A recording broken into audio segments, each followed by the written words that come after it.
Meanwhile, Lamu County has suffered a number of terror incidents, including the worst ever, where more than 60 people were killed in Mpeketoni. In response to the provocations, the government launched Operation Linda Boni to flush out Al-Shabaab militants believed to be hiding inside the dense Boni forests. 8 years later, and despite the events of this past week, the government maintains the mission was a success. NTV's Seth Olale puts it into context. In Lamu County, a historic center of Swahili culture, there has thrived a fertile ground for the spread of a Kenyan offshoot of Somalia's Al-Shabaab terrorist group. The latest strike on Camp Simba in Manda Bay, near the scenic tourist drocard of Lamu Island, is the latest episode in the war on terror along the border with Somalia. This exceptionally rich Kenyan coastal forest ecosystem, the Boni Forest, which extends from Lamu to the southern Somalia's town of Badade, has for the last 8 years been the front line in this battle.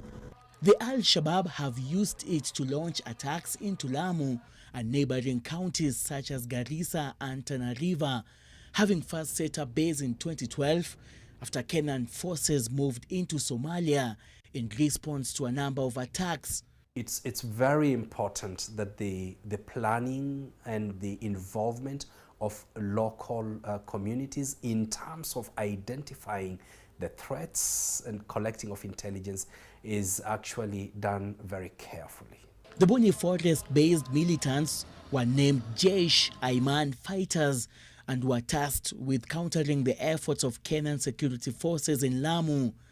According to intelligence reports, they received their food supplies from Malindi and Mombasa through collaborators who pose as traders. Boni Forest-based Jaish Aiman fighters carried out their first deadly attack in June 2014, killing more than 60 people in Mpeketoni.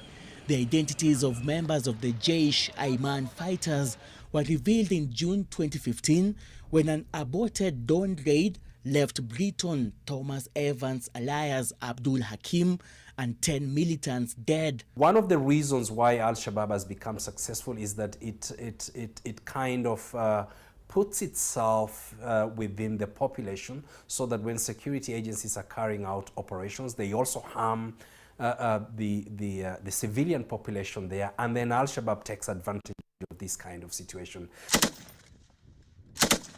Following the attacks, dozens of Kenya Defense Forces were deployed to engage the militants who had opted guerrilla warfare tactics. The security alert level in the entire Lamu region has been increased following recent attacks in the region, with security forces tasked with averting possible attacks on both civilian and security installations.